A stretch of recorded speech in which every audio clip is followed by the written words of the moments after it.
You've probably heard a lot of advice about how to learn a foreign language, but most of it is completely useless. And if you think that sounds very arrogant, I completely get it. But I'm including a lot of my own advice in that, and in this video I hope to convince you that most language learning advice is based on a premise that is totally wrong, meaning that many of the conclusions we've come to about how to learn a language are also wrong. Siana chicos, if you're new here, my name's Lamont. I've been learning languages and writing about language learning for about 7 years now, but in this video I want to help people to understand why a lot of the things that you hear about language learning, including some things that I've said, are based on false assumptions. Just a reminder that the annual StoryLearning discount of 67% off, the only time of year that they have that price, that's happening right now, but not for very much longer. So if you want to learn a language by reading a story in that language, the link for all of those courses is in the description. Don't miss out. So we hear a lot of language learning advice that sounds so reasonable that we never even think to question it. And it goes something like this. You want to learn to speak the language. So in order to do that, you should speak the language as much as possible. If you're learning, let's say, Romanian, then you want to book a session with a teacher and only speak to them in Romanian. You tell your Romanian friends that they should only let you talk to them in Romanian. Basically, just spend as much time as possible trying to make the language come out of your mouth. And you might hear some different variations of this advice, but it's all based on the idea of speak early, speak a lot. Speak early, as in from the first day that you decide that you're learning the language, and a lot, as in a lot. And it sounds logical, no? If you spend enough time just speaking Romanian, then you must be progressing towards a time that you'll have no difficulty speaking Romanian. By the way, whenever I say Romanian in this video, just think about whatever language you want to learn. But you also may have come across a different school of thought, and it may have sounded so dumb that you just chose to ignore it. And I know a lot of people do that, and I myself did that for 3 years. What I want to do here is to convince you that it's actually a very good argument. And this school of thought says, yes, you want to speak Romanian, but in order to do that, you should first learn to understand Romanian. And not just a few phrases that you'd like to be able to say yourself, but actually most things that you read and hear. For those who haven't watched any of my other videos, I used to be very firmly in the speak early, speak a lot camp because it just sounded too logical to be wrong. I didn't want to understand the language I was learning, I wanted to speak it. And I thought that the main thing in the way of people learning a language this way was just their inhibitions about speaking a language and sounding silly. There is, by the way, a third school of thought that I'm not getting into, which is basically grammar your way to fluency, like memorize this book and you'll be able to speak Swedish. And it sounds really dumb, but it is in fact, well, yeah, more dumb than it sounds. So I've probably already annoyed some people, but don't worry, I'm going to annoy a lot more people with the next bit because the topic of today's analogy is one that some people just hate. The good news is that if you do hate this topic, the analogy will work even better. So let's talk about baseball. Let's imagine that we're trying to teach two people to play baseball, not to understand, play. One of these people is very physically able, tall, strong, fast reactions, good hand-eye coordination, but they've literally never seen anything to do with baseball or indeed any ball sport in their entire life. They don't know what the field or any of the equipment would even look like. They are a blank slate when it comes to ball sports. We're going to call this person Usain, after Usain Bolt, because he's very athletic, but for this analogy, we're going to assume that he knows nothing about ball sports at all, which is probably not the case because he's from Jamaica and they do play cricket there, but for this analogy, Usain has no concept of what a ball sport is. Our other guy is just of average physical skill, but he's watched multiple games of baseball in great detail for every day of his entire life. We're going to call this person Jonah, after Jonah Hill in Moneyball, but in the analogy, he doesn't just have a job in baseball analysis, he has absorbed many thousands of baseball games throughout his life. And remember, we're trying to teach both of these people to play baseball. So, is the way you would go about teaching them the same? Well, let's have a look at this short clip.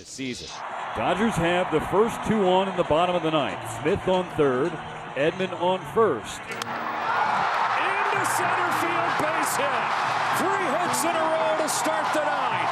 It's 4-2. Whether or not you understood what was happening there, We know that our guy Usain would not have understood. He wouldn't even be able to tell you who was winning, because it could be like it is in running, where a lower number is better. Most of us know that in baseball 4 is better than 2, but Usain wouldn't. Our guy Jonah, on the other hand, would understand everything about this situation. It's all right here on screen. There's a lot of information here, and I won't go into detail, but in short, although the score tells us that the San Diego Padres are winning by 2 runs, all this other stuff tells us that this is an extremely precarious position for them. They are one good hit away from losing the game, and the Dodgers will probably have multiple chances to make that hit. Anyone well seasoned at baseball understands just how tense this situation is. Stick with me, we're coming back to language learning, I promise. But someone who'd watched thousands upon thousands of matches of baseball like Jonah has might even have considered the outside chance of another possibility, which I'll admit I did not consider until it was halfway through happening.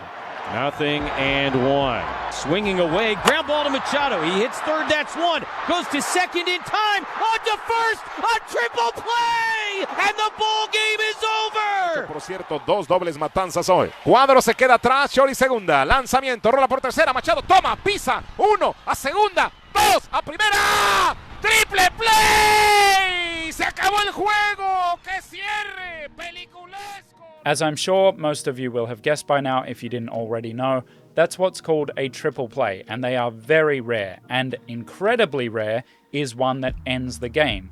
This was in fact the first triple play in Major League Baseball history that saw a team go through to the finals. Now, to bring this back to language learning, I have a question for you, particularly if you're not a baseball person. Imagine that you're the same person you are now, you don't have any extra knowledge or skill, but you're in this guy's position, Manny, the guy who started the play with this. So the ball's hit to you, and let's just imagine that somehow you do pick it up cleanly. Consider, would you even know what to do now if you hadn't have just seen what he did? And whether you answered yes or no, in 95% of scenarios, what Manny just did then would actually be wrong. And there are so many permutations in the state of play that every now and then, even at the pro level, you do see them make mistakes. And I don't mean physical errors, I mean mental blanks as to what to do in that situation. 1 home run. Sharply hit, what a play by Henderson. Bravos doesn't tag anybody. Bregman's safe. Gunnar just needs to throw the ball to third there. That's all he had to do.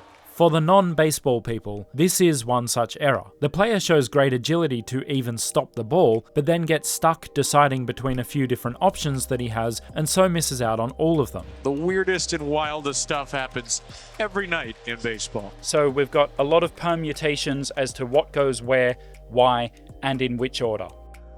Does that remind you of anything? And now to think of our examples, Jonah, the baseball nerd, and Usain, who's just strong and fast, I shouldn't need to tell you who's more likely to know what to do in this scenario, or indeed in any scenario. While Jonah may not have the speed and coordination to actually do it, at least he would know what he was actually attempting to do. While Usain, even if he were to make a very lucky guess at the right play in this moment, he wouldn't even know whether he'd guessed right. Kinsler had the out at first base, but threw home. Not sure I've seen that before. And it might sound a little bit harsh, but that's essentially what the Speak Early, Speak a Lot school of thought is advocating for. They're preaching the message of just say whatever comes to mind and see what happens. And I'm okay with being harsh to the Speak Early, Speak a Lot thinking, because I used to be in that camp. And the reason that it's wrong is that in a foreign language, a language that we have not grown up listening to and reading, most of us are much more like Usain than we are like Jonah. Just as Usain doesn't have any understanding of what good baseball would even look like, when we first set out to speak Romanian, we've got no idea what that would even sound or feel like. It's just like trying to play a sport that we've never seen before, only this time it's not as simple as baseball. In terms of complexity, languages are a lot closer to chess. So do you really think that you'd be better off running onto the field of this horrendously complex game that you've never seen before and just hoping that you'd pick it up? Or should you start watching and absorbing how it actually works? Fearling makes the catch. Oh, they thought it was. And wow, they thought there were 2 out. This is going to be a double play. Oh my goodness. Why speak early, speak a lot sounds so reasonable is that in almost every other thing we try to learn, we do start out more like Jonah, not like Usain. That is, with other skills, we generally know a lot about what we're trying to do, and we mostly just need to practice doing the thing. For example, I'm self-taught on the piano, but when I started playing the piano, I had heard the piano before. I had heard a lot of music before. And if you search How to Play Nothing Else Matters on YouTube, I bet you don't find a single guitar tutor who teaches it with the assumption that you haven't heard the song before. But if you search how to speak French or any other language, you most definitely will find tutors who teach you what to say in a language that you're not supposed to know, that you're not familiar with. It's so common that we don't stop to think about it. We think it's normal, but if you ever do stop to think about it, you'll realize that makes absolutely zero sense. It'd be like putting someone who'd never seen baseball ever into a game, waiting for the ball to be hit to them, and then trying to coach them on what to do as everything happened. And this is a good segue into the counter-argument for speak early, speak a lot, which is, well, that would work. Eventually, the person who didn't have any experience with baseball would pick it up just by playing a lot. And it doesn't matter if they make a lot of mistakes because language is about communication, not perfection. And that is true, it is a fair argument, but my point is not about perfection in the language. It's about what works quickly, and what is actually the most enjoyable. I had written this whole long section that I've now removed about how speak early, speak a lot can be fun at first, but then it gets very quickly tedious and very awkward long before you're anywhere near fluent in the language. But instead, I'll just say, having now tried both approaches myself, I just can't see any downside to getting some familiarity with the language first. And I'm not talking about thousands of hours of listening and reading before you even say hello. I'm just saying that learning a completely new language is like learning to play a sport that you've never even encountered before. And so what we need more than anything else in order to learn it is to be familiar with it, to see many examples of which pieces go where, why, who's speaking to whom, how those things change, and words and grammar mean different things depending on context, etc. Because we think we're like Jonah, but we're not. We do not know everything about the language and we're just in need of some practice moving our mouths. We are like Usain. We know nothing about the new language, but we're already adept at a different one.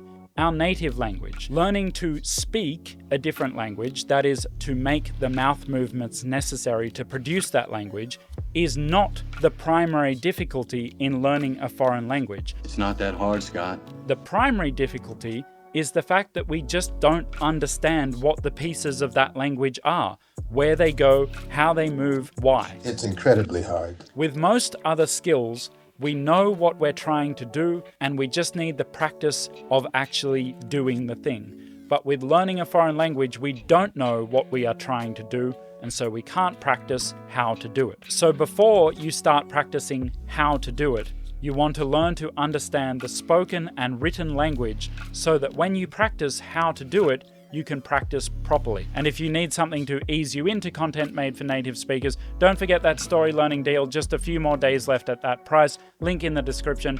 Lo quiero. So let's talk about... That was bad. Sorry, this mitt isn't broken in. I promise I'm not actually that bad. I want to get it like in the pocket like it's supposed to be, but with this mitt not broken in, it's very difficult. So let's talk about fun gum.